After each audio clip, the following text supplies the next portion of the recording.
बहुत समय पहले की बात है। एक छोटे से गांव में एक गरीब लकड़हारा रहता था। उसका नाम रामू था। रामू बहुत मेहनती था, लेकिन उसकी मेहनत के बावजूद वह अपने परिवार का ठीक से पेट नहीं भर पाता था।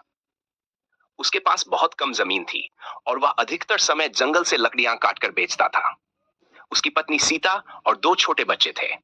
सीता बहुत समझदार थी और हर स्थिति में धैर्य रखती थी।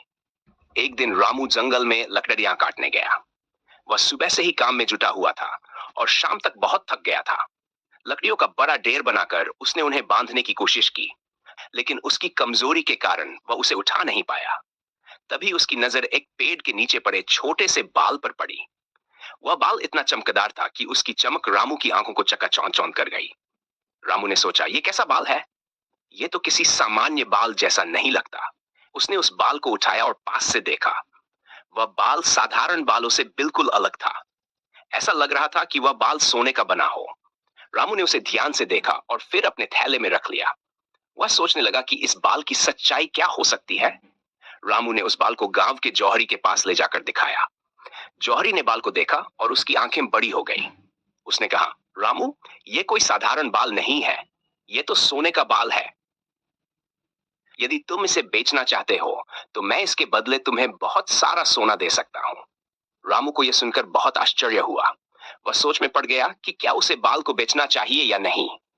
लेकिन फिर उसने सोचा कि इस बाल से मिलने वाला सोना उसके परिवार की गरीबी को दूर कर सकता है। उसने जौहरी से सोना लेकर बाल को बेच दिया। अब रामू के पास बहुत सारा धन आ गया था। वह घर लौट आया और अपनी पत्नी सीता को सारी बात बताई। सीता ने भी उसकी बुद्धिमानी की सराहना की। अब रामू के पास धन था और उसने अपने परिवार की सभी जरूरतों को पूरा कर दिया। उसने अपने बच्चों की शिक्षा का प्रबंध किया और अपने घर को भी सुधार लिया। लेकिन धीरे धीरे उसके मन में लालच आने लगा। उसने सोचा, अगर एक बाल से इतना धन मिल सकता है, तो अगर मुझे और ऐसे बाल मिल जाएं, तो मैं बहुत धनी बन सकता हूँ। अगले दिन रामू फिर से उसी जंगल में गया और उसी पेड़ के नीचे उस बाल की तलाश करने लगा। उसने पूरे दिन खोजा, लेकिन उसे कोई और बाल नहीं मिला। उसने हार नहीं मानी और दिनों तक लगातार उस जगह पर जाता रहा, लेकिन वह बाल फिर से नहीं मिला। रामू बहुत निराश हो गया था। एक दिन जब वह थका हारा पेड़ के नीचे बैठा था, तब अचानक पेड़ से एक आवाज आई, रामू, तुम क्या ढूंढ रहे हो? रामू चौंक गया और इधर उधर देखने लगा, लेकिन उसे कोई दिखाई नहीं दिया। फिर से आवाज आई, रामू, ये लोभ छोड़ो। जो बाल तुम्हें मिला था, वह तुम्हारे अच्छे कर्मों का फल था।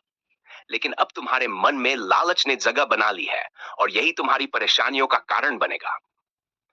रामू ने समझ लिया कि यह कोई सामान्य घटना नहीं है। उसने उस अदृश्य आवाज से माफी मांगी और वादा किया कि वह फिर से ऐसा लालच नहीं करेगा। उसने घर लौटकर अपनी पत्नी सीता को सब कुछ बताया।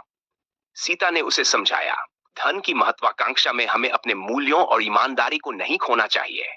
जो कुछ हमारे पास है, हमें उसी में संतोष करना चाहिए।